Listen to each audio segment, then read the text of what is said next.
Well, hey there, YouTube. Welcome to Making the Amp. This is video number 2. Now, first off, I have to get this out of the way. This is not a tube tone machine. This is a powered speaker. It is a DIY hack. It's just a hack. It was made out of an amp board and a circuit called a tone mender that I'm going to build from scratch. Tone mender is at runoff groove, and it's like an EQ, and they claim it can mimic a Marshall, Vox, or Fender type of timbrality. Now, this device is only going to be utilized with a multi-effect that has an amp sim and a cabinet simulator in it. So ideally you'll run it with a tweeter. There will be a switchable output jack and a crossover, so you can run the stock speaker alone just by itself, or you can hit the switch, and at that point you would need to have a tweeter connected to a separate tweeter port. That's going to be, because there's no room for a tweeter in the chassis. So I'm not a pro, I'm not a tech or an expert. I would never tell you what pedal is the best, meaning the one that's on my board right now. And technically, like, I look at my past as a guitar player, how my sound has changed. I mean, it's kind of, the more it's changed, the more it stays the same. It's the gear changes and I go for about the same tones, you know. But I have evolved and I have changed. Like, I use less gain in certain circumstances now because I'm older than when I was a kid with the big muff, you know. So all that being said, please consider, if you're a guy who's real single-minded about their gear and only use a certain, like, I got to have a fuzz face and I got to have this amp and just exactly what Jimi Hendrix had, and that's the only thing and everything else sucks, you're in the wrong place. This is a real open-minded thing here, and the idea of spending time to build something that colorizes the tone quite a bit, that's got a thing to it, does not appeal to me, because my thing is going to change. The idea of building something that gives me a good representation of anything across the spectrum does appeal, like the idea of a powered speaker. Now, this cabinet has a 10-inch speaker in it, and I've tested it with the tweeter that I'm going to be using, and it sounded really good with my multi-effectors. I use a Nuax MG30, and I spend quite a bit of time making custom patches. So here's this little crate. I put that P on there. It didn't come with the P. It was filthy, and the paper, there was a couple of tears. I patched this up even better yesterday. There was another rip in it. So you like slather some Elmer's glue on and then lay toilet paper. Like, you'll cut a piece of toilet paper as big as the patch that you want to do. So I cleaned all this up, got all the gunk from the electrical tape on there. The electrical tape was holding this wire up. And I knocked this board out because I want to have another plate board that sits in here, flat here, that will serve as a battery holder to hold the 18650 battery trays, because it's going to have a 24-volt lithium-ion rechargeable battery pack. So there'll be a wire that comes up that 90 plugs into the bottom of the amp. There'll be a 2.1 mil DC connector, and then there'll be a fuse.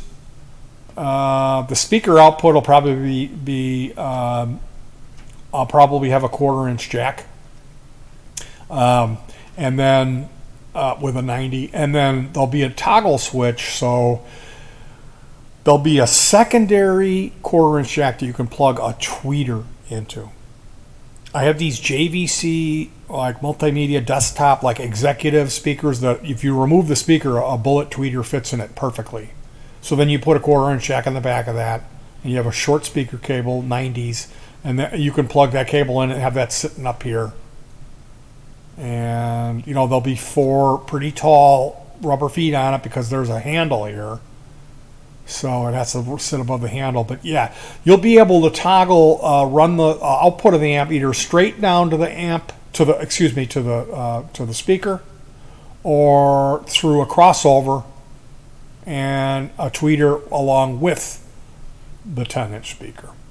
And the idea of having the tweeter is if you use a modeling amp, a multi-effector, amp simulator, cabinet simulator, you really need a full range speaker system.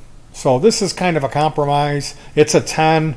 It's a really good sounding 10 along with the tweeter when I ran this amp that I had built into a computer switch box chassis, which happens to be the same design that I'm building this amp, which is a runoff groove tone mender, which is a 3-band EQ that has a mid-shift switch and a TPA D2 3116 D2 mono 100 watt Class D amp board, which you can get from eBay for about $10. So there was a couple rectangular holes in this chassis that I didn't like because there were switches that were mounted to the PCB, which I removed all that. So I used some metal strips and a chunk of metal that had a hole in it to mount the toggle switch for the mid shift on the EQ. I put these strips on there and then filled the holes with epoxy and then sanded it down after they dried. So I was doing this work yesterday. Today it was all sanded down and dried, and I sanded it down, and then I had to do some finish work. So I got involved in some other projects while I was waiting for paint to dry. So I'm going to show you what I did today, but you can see these there's like 4 panels there. Here's a strip, and then there's this goofy looking thing that I had to cut down to avoid it getting in the way of the potentiometer, because the way the potentiometer mounts in here, it would have mounted over here. And when I told you I was a goof, I wasn't kidding. So I cut both sides, and I didn't need to, because I put a strip here. I don't need as many holes as the amp originally had. It's going to be, let's see, what is it going to be? Master power, LED for the 9-volt system, LED for the 24-volt system. I have 2 pair of LEDs. Master volume, treble, mid-range bass, and gain, which is preamp volume. It's not gain in the way that you think of gain of distortion. It's just volume. So here's 2 of those strips. These are pieces of metal that I removed from a transformer when I took it apart. And I just used some of automotive epoxy. And like I said, I'm a goof. Who's in here? No one. Who's in here? A little guy. So I painted the back end of the speaker blue, so in case somebody came walking up behind the band from 40 yards away, they go, oh man, that guy's got a Jensen Alnico speaker. He means business. You can see the Tolex is coming up. I don't have the right glue to glue that down.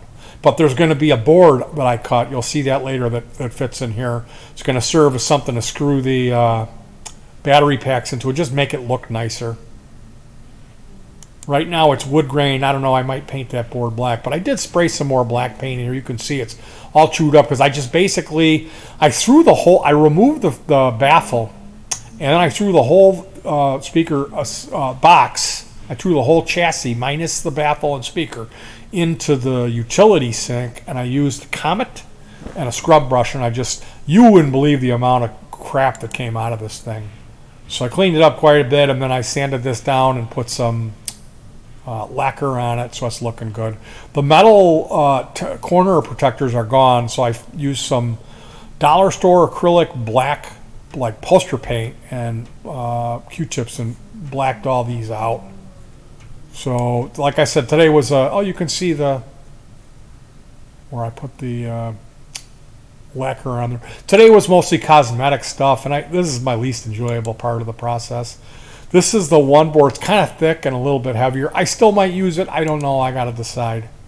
I didn't have the right saw out, so I've got to get a better saw and then cut that. I've got a good collection of power tools here. So yeah, here I used one of the political flyers to tape this off. I used some gray primer and primed it, and then shot the front. As you can see, I needed one more pass with the epoxy to get rid of some of the dimples. But unless you come up 3 feet away from it, you're not going to notice that. And I just kept shooting pictures every time I'd lay a coat of this Krylon pumpkin orange paint. So here I use a magnet to pick up debris, metal debris. I had drilled these 4 holes out of this chassis working for the ridiculously silly, incredible spring thing. Is a project that I'm working on. Those holes are drilled for the speaker. You can see you need some standoffs. So I had bought this. It's molded. The standoffs are molded into this chassis. I paid $1.50 for the speaker. You see, I hang my gloves from a alligator roach clip. I love those gloves. So I had cut these little pieces of a thick straw to use as standoffs, and then I realized I had purchased them. I use a hot knife, which is a propane torch and a wooden handled paring knife, and then you heat up that wooden the knife blade, and you can cut plastic real well with it, and it'll foul that blade. So you don't want to do it with your mom's good paring knife. You want to go to Goodwill and get yourself a paring knife. Drill a hole through the handle, and then take a lanyard and tie it hanging on your keychain or your tools, and that's your hot knife. So yeah, I cut all those in half, and they're going to be the standoffs. Here's all the stuff that's got to go in there, and I'm thinking there isn't enough room for all this stuff. So I cut some panels of this wood grain, this board. I got a bunch of this stock, and I cut a couple panels of about like that, and I'm gonna maybe 4 holes and nut and bolt sets and bolt them to the side of that silver box, and then the battery trays will go on there, so they won't be internal, which will give me more room, and then maybe everything will fit in the spring thing. But yeah, I put some lacquer on this. Really proud of that fact. And I'm using this light bulb as a heat source to help dry the epoxy and the paint. And I would use this box. I would put my hand in the box and then lay the chassis on top of the box, and that way I wouldn't get any paint on my gloves or my hands.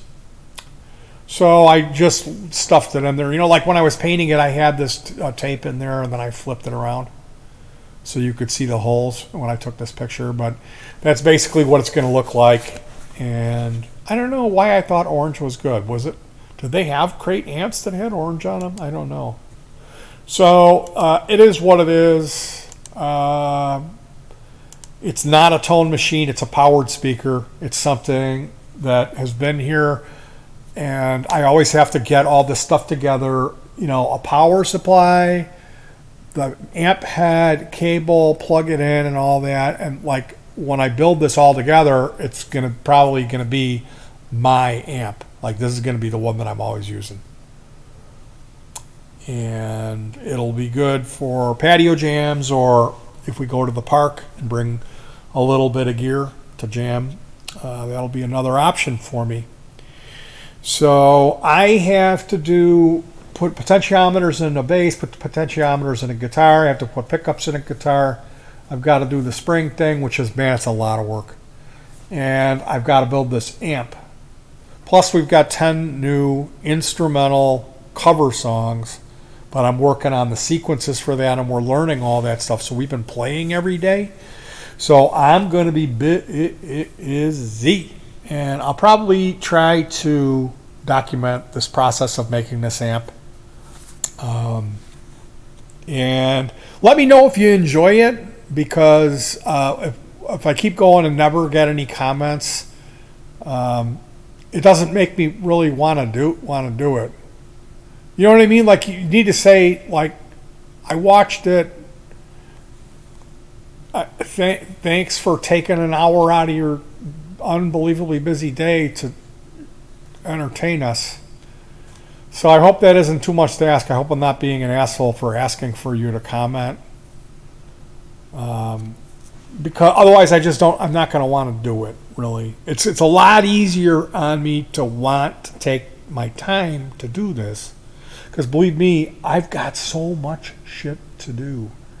That isn't even it. There's more stuff. And then clean. I gotta clean my room, man. I went in there looking for those some end protectors to put on that amp. I don't have the metal ones. I've got some black ones, and I thought, oh, they'll probably fit just the same. And man, my room is bad news. I gotta get in there and clean, which would take about a month. Really, honestly, I need to go through the whole place, which would be about a month per room. So it'd be 1, 2, 3, 4, and 5 with storage. It'd be like 5 months of work to get this place clean. There's a lot of crap in here that I need to get rid of. Anyway, you guys, I'm super, super, super busy. So maybe if you watch this stuff, leave a comment, and it would mean a lot to me as far as getting geared up about making these videos. If not, well, I'll see you on the next one. Try to stay cool, stay warm, depending on your climate. Hug your pets, and peace.